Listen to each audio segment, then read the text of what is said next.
We're going to plunge right in with some music. I will say this, I have the book here, but I promise I will not read the book to you. You can read it for yourselves. We're going to start off with a piece which I will talk about after we've sung it, but I want you to hear, first of all, a piece of music by Lyman Brackett written in 1886. It's called A Christmas Carol. It's one of 10 pieces that Oliver Ditson invited him to write, and let's just hear it. It's a lovely little piece of music by Lyman Brackett.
That piece, that little song or choral piece, was intended for Sunday schools and small choirs.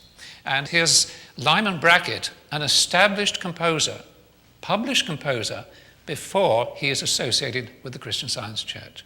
I think this is very important to recognize because, you see, today when we open our hymnal, we see 5 tunes by Lyman Brackett, 5 hymn tunes.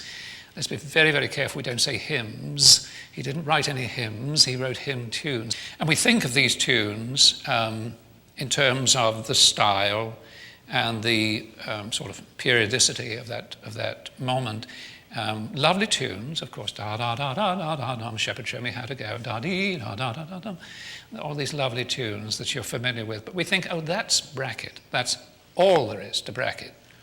Well, as we've discovered, that's not all there is to Brackett at all. Lyman Brackett, as we've now seen, was a published composer before he ever got involved with the Christian Science Church. So that was the reason we had you listen to that. So, as I said, about 1887, either Mrs. Eddy became aware of him or he became aware of Mrs. Eddy. In 1885, in October 1885, the Christian Science Church, as it was then, led by Mrs. Eddy, the pastor of the church, she was actively its pastor at that time, they moved from Hawthorne Hall, I think it was on Park Street, to Chickering Hall on Tremont Street. The Chickering Hall building was a large building. It did contain this very famous hall we talk course, all about this in the book. I don't talk about it here. But it also had a number of teaching studios. Brackett had established his teaching studio in this building about 1884. And here is Brackett busily playing and teaching somewhere in the building, not too far away probably from the hall. Well, did Mrs. Eddy hear Brackett practicing? Or did Brackett hear Mrs. Eddy preaching? Who knows? But evidently they met. And within a very short while, Brackett had so impressed Mrs. Eddy that she asked him to set her words, "Shepherd, show me how to go," which were written, I think, 1887, when she was pastor of the church, to music. So he is the first composer, I think we can say the first composer of music for Mrs. Eddy's words, and certainly he is the first published composer. So 1887 then, Mrs. Eddy has already met Brackett. She has asked him to set her words to music. He has done that quite successfully, and she is pleased with him. So a little bit later, not very much later, it's about a year later, they're talking about a Christian Science hymnal. Now, up to this point, the Church of Christ Scientist has been using the available hymnals, which were basically the Unitarian hymn and tune book, very popular, and two or three others. So in 1889, you find the Christian Scientists Association in April meeting and deciding that they're going to have, the movement is going to have, its very own hymnal. Well, who shall compile a hymnal? If any of you have been involved at all in compiling songbooks or anything like that, you'll realize it's not the easiest thing to do. Now, I'll tell you, a songbook is one thing. A hymnal is quite different. It's a very complicated process, partly because you're having to represent so many different interests in terms of the music, in terms of the texts, and also in the case of the Christian Science hymnal, a brand new theology is emerging. And it isn't always possible to find the right texts out of the old theology, wonderful as many of them are. And let's make no mistake about it, Mrs. Eddy loved the old hymns. So they did turn to Lyman Brackett. And this is the first evidence we have that he was a most agreeable man.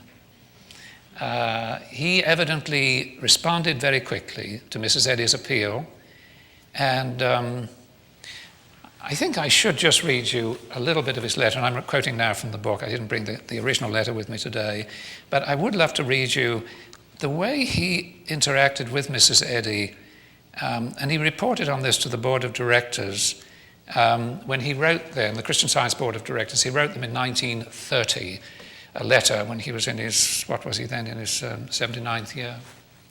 And I won't go into the details of how he came to be writing the letter, but I will quote you just a few sentences from the letter he wrote to the Christian Science Board of Directors.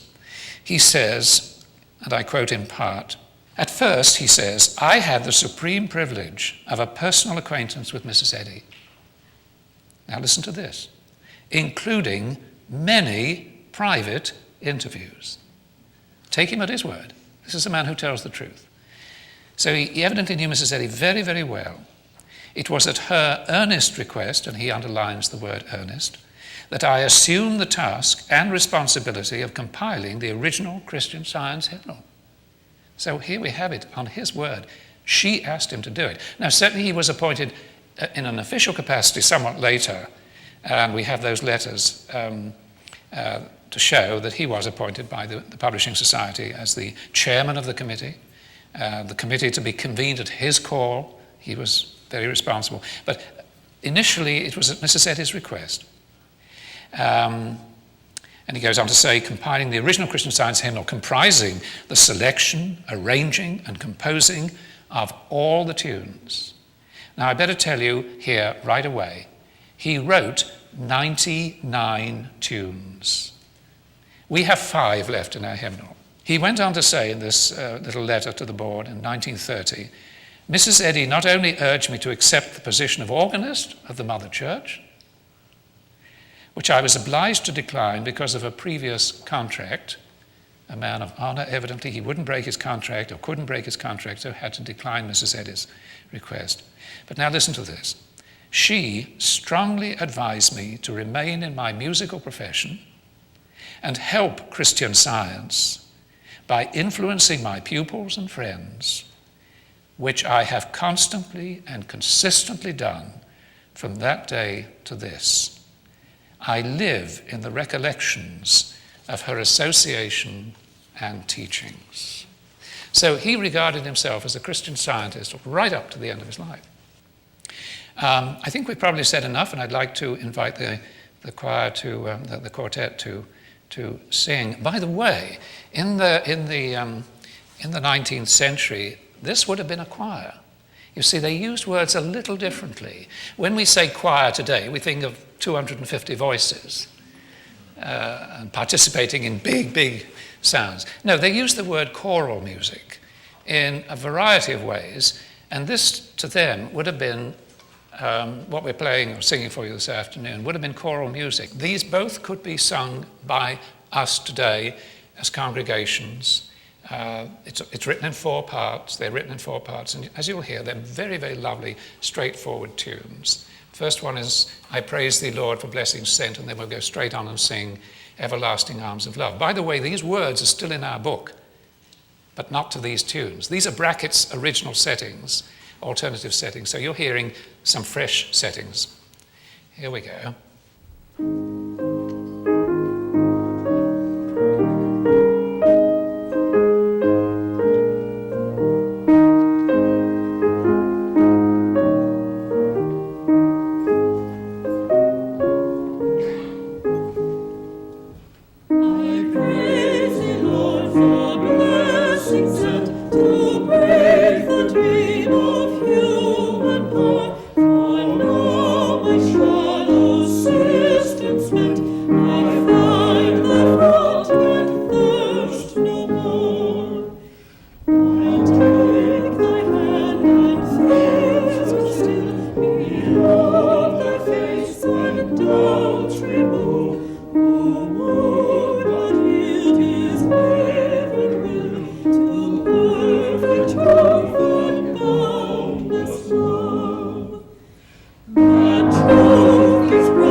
I should point out that Lyman Brackett, wherever he got his training, he was well trained.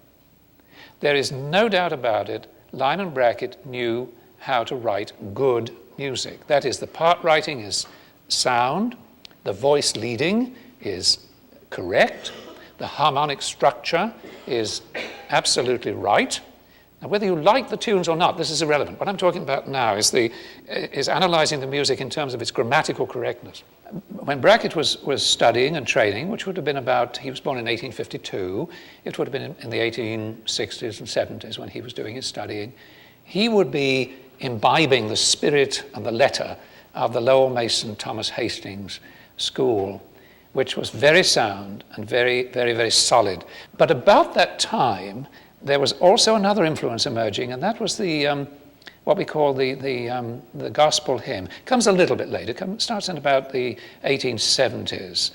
And you've probably heard of Moody and Sankey, two great evangelical, one a preacher, the other musician. Not the only two by any means. There was a whole group of these evangelical songwriters, evangelists. But Brackett is also finding himself having to accommodate the tremendous influence at work in the so-called gospel hymn school. Their purpose was to promote the gospel of Jesus Christ. Simple as that. The music, whatever it was, had to support that. It couldn't get in the way of, dominate, or in any way interfere with. It must simply support that. And in order to understand the importance of that is you must realize that for the most part, the audiences which these evangelists were addressing were not highly literate musical audiences. They were not devotees of the last Beethoven concert and the next Wagnerian opera. They were not those sorts of people. This is not in any way to put them down. It's simply to recognize a fact. They were coming into the churches, they were coming into the camp meetings to be fed the gospel, and the music that had to support that must be understandable to the great masses of people. In other words, it must be reasonably popular. It must be something they could understand. Well, a lot of the people who were coming into Christian Science at that time were coming out of these evangelical churches. Well, out of the Methodist, the Presbyterian, the Baptist, Unitarian. But they were coming with this evangelical experience, the Moody and Sankey tunes in their ears. And as I point out in the book, when Brackett is confronted with having to find tunes for the hymnal, he finds some good German tunes, and he finds some good English tunes, but then he looks at all this evangelical gospel hymnody, and he decides that he really doesn't want to include much of it, because it is a little bit, and I'm going to use an expression that's peculiar to me, I've used it for many years, cheap and cheerful. It was my piano teacher's fault that I inherited that phrase. We would be playing our Bach and our Beethoven and I would do all those things. And he said, "Now, Peter, I have something for you today. It's cheap and cheerful." And it was a nice tune. It was something, we enjoyed playing. Not that we didn't enjoy Bach and Beethoven and Mozart. Of course we did. But something easy and something simple. So one could characterize the gospel hymnody as cheap and cheerful. Easy to get a hold of. Cheerful because it didn't demand much of the listener, but essentially memorable, essentially singable, and supportive of the evangelical message. But what Brackett managed to do was to produce a repertoire of hymns, hymn tunes, for our book, which people instantly loved. This was both the problem and the challenge, because they did like Brackett's tunes. So I said I wasn't going to tell you a moment ago how the book was organized. Here's one of the very, very earliest Christian Science hymnals, 1892. Let me just hold it up and you can see. This is how it was organized. Over here on the bottom left-hand page, there were two hymn texts. Notice what I'm calling them, hymn texts down here. Two of them. Up here was the first tune. Up here was another tune called the second tune. And then here was the third tune. So every pair of texts on these facing pages had three possible tunes that could be sung to either of these texts. Now, it was an extraordinary accomplishment to lay it out. This was Brackett's design. It was no other hymnal had ever been laid out this way before. But it did pose a few problems. For instance, if we wanted to sing "From All That Dwell Below the Skies" to the first tune, we probably would know that. From all that dwell below the skies, the old 100th. You all know that, and probably most people did too. So they didn't have to go from all below the They didn't have to do that, because they knew the tune. It was up here. It was memorable to see. But suppose they wanted to sing the second tune. Da da da dee, da da da da dee da. It's a little challenging for the congregation. Now the choirs, and remember in 1892 there were choirs in the Christian Science Church. And I don't mean just quartets, I mean also big choirs. The Christian Science Church had choirs when it first started, but they would be trained. They would be trained, so they could do their practicing, so they wouldn't have to do the bibbing and bobbing. So although Brackett's design was extraordinarily brilliant and clever in the best sense of the word, to provide what he was trying to do, and in the preface he said what he was trying to do was provide variety. So at any rate, a few years after this book came out in 1892, the first hymnal. By 1897, probably by 1896, they're beginning to say all this bibbing and bobbing is getting a bit tiring. And more to the point, much more to the point, choirs are beginning to be phased out. Mrs. Eddy is already beginning to think that choirs are probably playing an excessively, I was going to say influential, I almost tend to say distracting role in the services. Do remember that what Mrs. Eddy was trying to do all the while with the church services was emphasize simplicity and the importance of the word. If it in any way distracted from the presentation of the word, the delivery of the message, she would look at it again and again and question, is this something we want to preserve in our church? She decided that choirs really should go. So she began to phase out choirs, and in place of the choir we have the solo and the organ. I don't know whether you're aware, but in the one of the manuals about 1905, 1906, Mrs. Eddy actually prescribes what music the organist should play, or the style of music.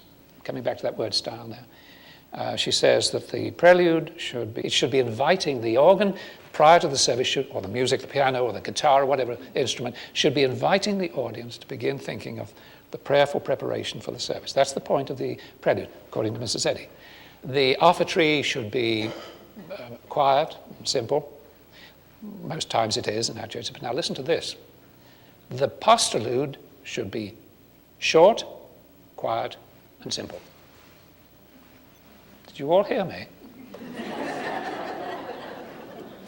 A number of times in which I played a short, quiet, simple piece of music as my postlude, I can count probably on the fingers of one hand, and not many organists are doing that. She did take that out. That stayed in for a few of the manuals, 1905, a few of the editions, but by 1906 or 7 it comes out, and eventually we have what we have today, which, by the way, is still widely misunderstood, the manual provision. First of all, it is not for the branch churches, as you all know. It's in the body of the manual, which refers to the music in the mother church. Nothing to do with the branches at all. In fact, the branches, the music in the branches is not really mentioned except in the appendix, in the order of service, the present order of services, where she speaks of, at the very foot, it's almost like a footnote, that the services shall be preceded and followed by organ or piano music wherever possible. And if it isn't possible, then you can read into that by flute, by guitar, or by CDs, as we now do today. So music in the branch churches is not really addressed in the manual at all. In the manual of the mother church, under music in the mother church, very specifically, the mother church, she says, it shall be of a recognized standard of musical excellence. That can be interpreted in 1,000 different ways. From the standpoint of style, not from the standpoint of musical excellence. There is only really one standard of musical excellence, and that is it's got to be good according to some standard. It's got to be right according to some standard. This music is of a standard of musical excellence that we're playing to here. It is beautiful music, well constructed. It is excellent music. Let's go to our next group, and about this music, you will see we have two pieces here, which are, is it 2 or is it 3? Let's say 3. We're going to sing 3. How sweet, how heavenly is the sight. Walk in the light, and Father, thou joy of loving hearts. I'll just tell you, after the choir, after the quartet has sung Father, thou joy of loving hearts, I will do a free improvisation on that, only just to show you how these beautiful tunes lend themselves to all kinds of other forms of creativity. And it's rather fun to do that. So I thought I would do that after that one. I've chosen that one.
Walk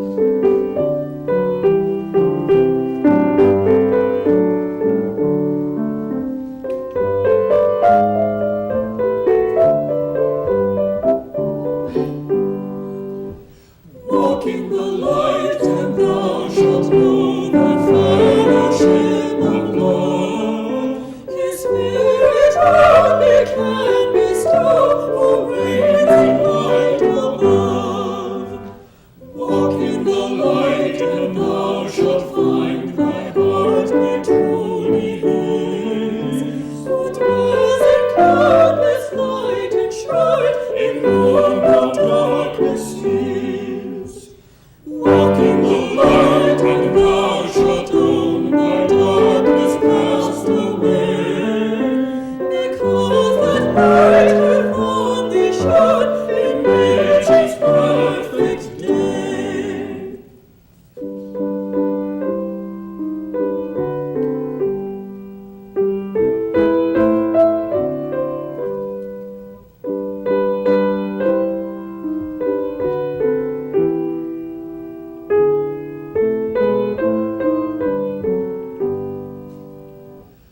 Father, the joy of loving hearts, the fount of life, the light of men, from the best bliss that earth imparts, return unfiltered thee again.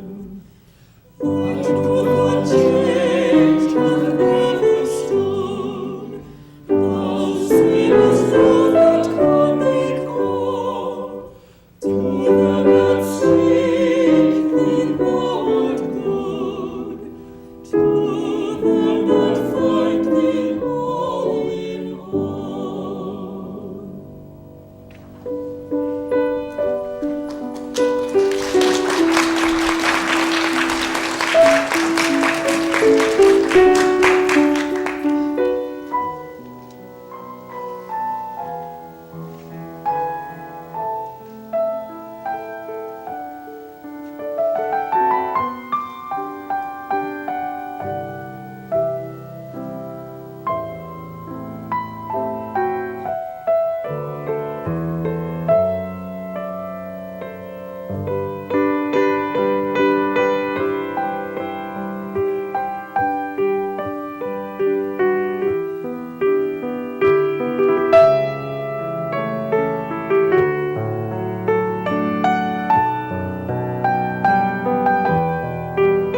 I won't say very much more about the next three that you're going to hear, excepting they are of a slightly different style. There is a slightly more urgent sense in the music of the next three.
Christian soldiers. Now, some of you may already know this, I think you do, but if you haven't heard this before, you're in for a bit of a surprise. This is probably more Gilbert and Sullivan than Gilbert and Sullivan ever thought of writing, or Sullivan, I should be saying, because Gilbert wrote the words, Sullivan wrote the music. But really what I think Brackett has succeeded in doing, as he does over and over again, he captures the spirit of the text. That's the beauty of this man. He knows what the meaning is behind the words, and he doesn't try to do more than he is capable of doing in terms of the technique, but he does realize the spirit in a very fresh way.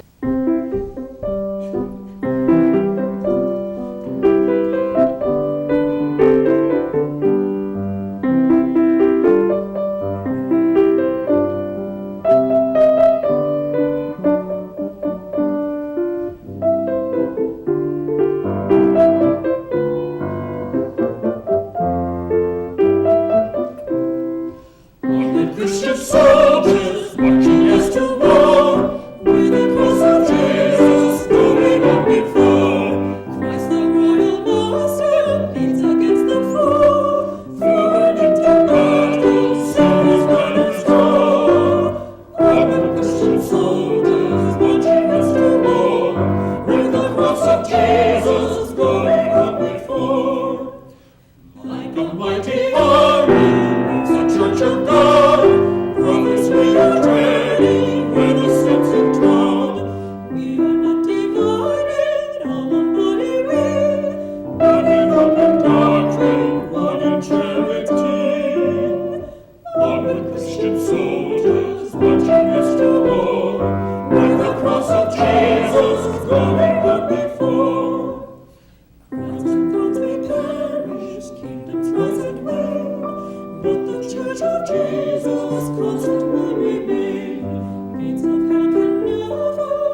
The purpose of this part of our program, the second half, is to illustrate two different styles so that you may understand better one of them. And the one we want you to understand better is Brackett's, of course. But it seemed to me that just hearing Brackett's music and my talking about other styles was not quite sufficient. But very quickly, William Lyman Johnson was the son of William Benjamin Johnson, who was, of course, a director of the Mother Church, one of the first directors and the clerk of the Mother Church, a very close confidant of Mrs. Eddy, early work and strong supporter, a wonderful man. Now, this is the son we're talking about now, William Lyman Johnson. He was, well, for one thing, he had, 4 years at Harvard, steeped himself in literature and economics and history, apparently anything but music. Now, whether he did study music or not, we're not quite sure, but there's no reference to that in the Harvard records. But he was, prior to that, he was a very fine young singer. He studied violin and then began composing. Mrs. Eddy asks him to set one of her texts to music. I think the Communion is the first one, which he does about 1897. Then she likes it, apparently, and she asks him to set Mother's Evening Prayer. Now, I'm not going to say much more about Johnson, excepting he was not only steeped in Harvard intellectualism and all of that went on in a wonderful way, but he was also deeply immersed, deeply steeped in Wagner, Richard Wagner. Now, if any of you know anything about Wagner, you think opera, and if any of you think opera Wagner, you think probably Tristan und Isolde.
That's all you need.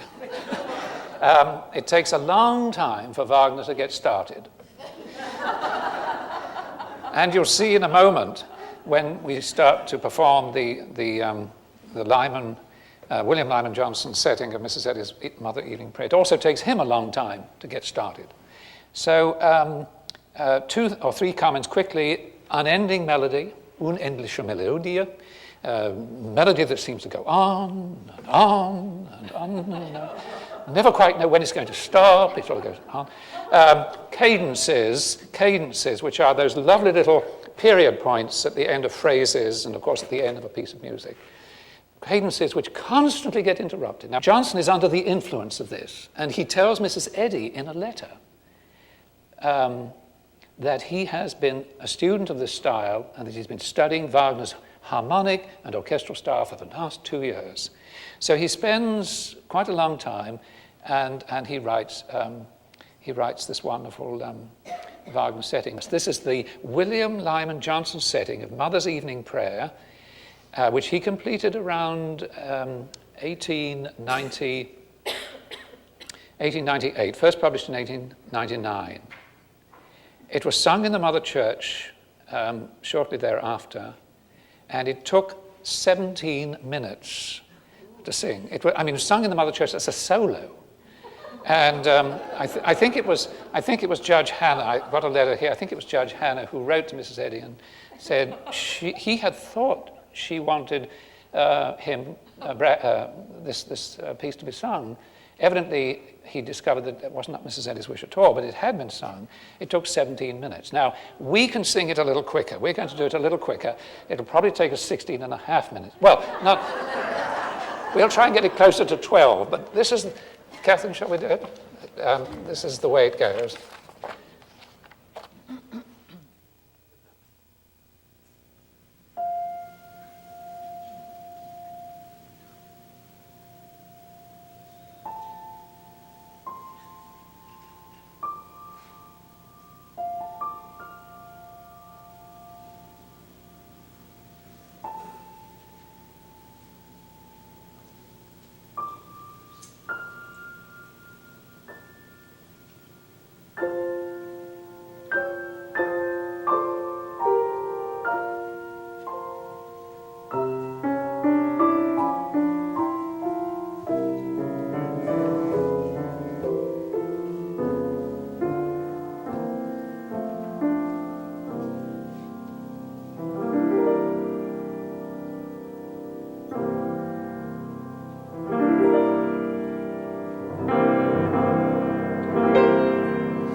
I think it was entirely right that we hear Johnson first, because now we're going to contrast that with Brackett, the simplicity and the almost innocence of Brackett. But you see what I'm getting at. I don't know, and I don't want to put words in your thoughts, but you're probably left, I think, with the music, though. Catherine's rendering of it was superb, so that you really heard the words.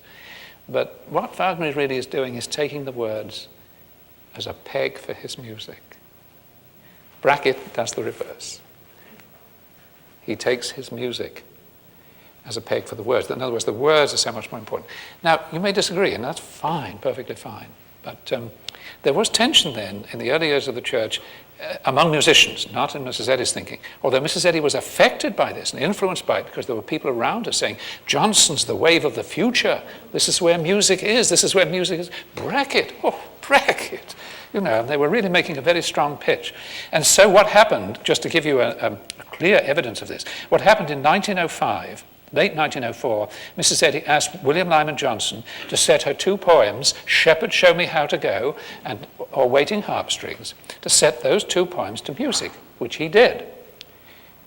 And as a result of this sort of creative tension in the church, she also ordered that Brackett's tunes be removed. Now,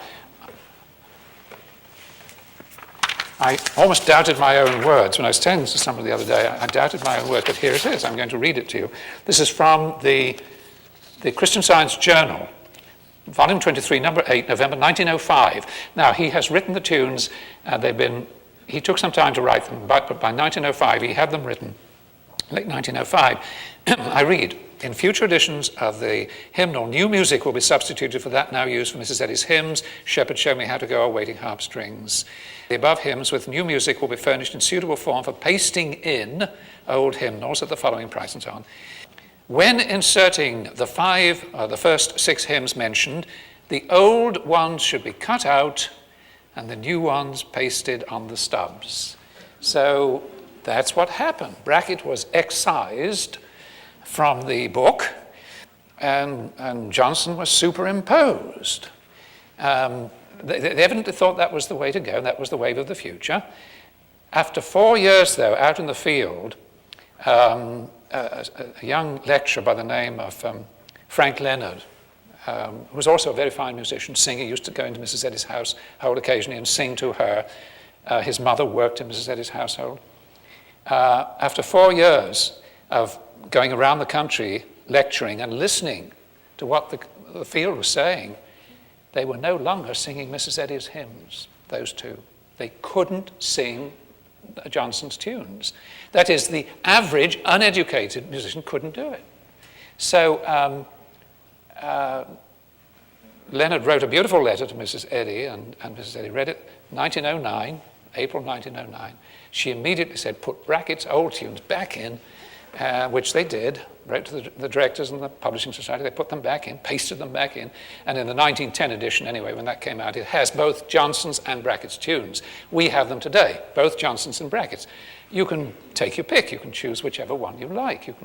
If you like Johnson, then you can sing Johnson. But if you are like a great many who like da-da-da-da-dee-da-dum, dee-da-da-da-dum, because it's so simple and singable and memorable and easy. If it were just half a step lower, it would be better still. But this setting that you're now about to hear was the one that introduced Brackett to Christian Science and Mrs. Eddy. This is where Brackett, we believe, came into Christian Science about 1887, 1886, somewhere there. And he wrote this music for these lovely words of our leader, which he'd just written in 1887.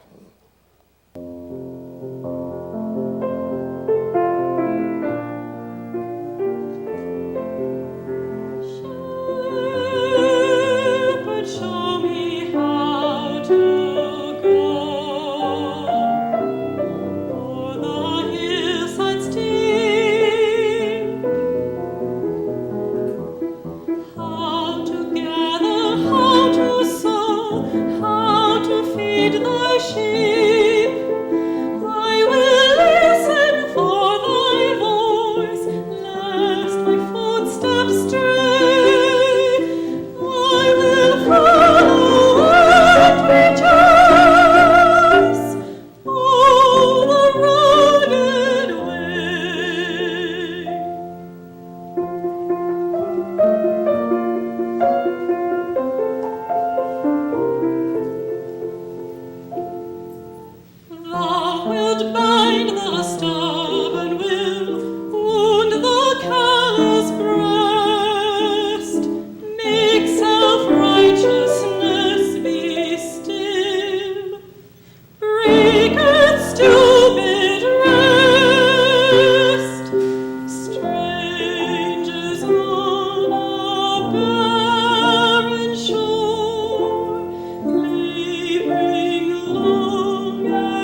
lovely solo, and as I said earlier, it has been reprinted in the Longyear Historical Review for August 2002, so you may obtain copies of that if you're interested.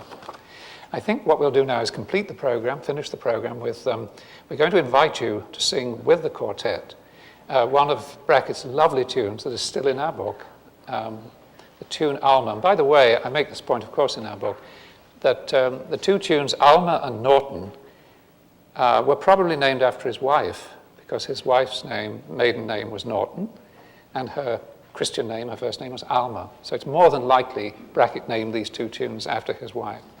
What I'm going to do is just introduce the hymn with a free improvisation. It's not long, it's quite short, and it's written out. And then we'll go straight into the singing of In Thee, O Spirit, True and Tender.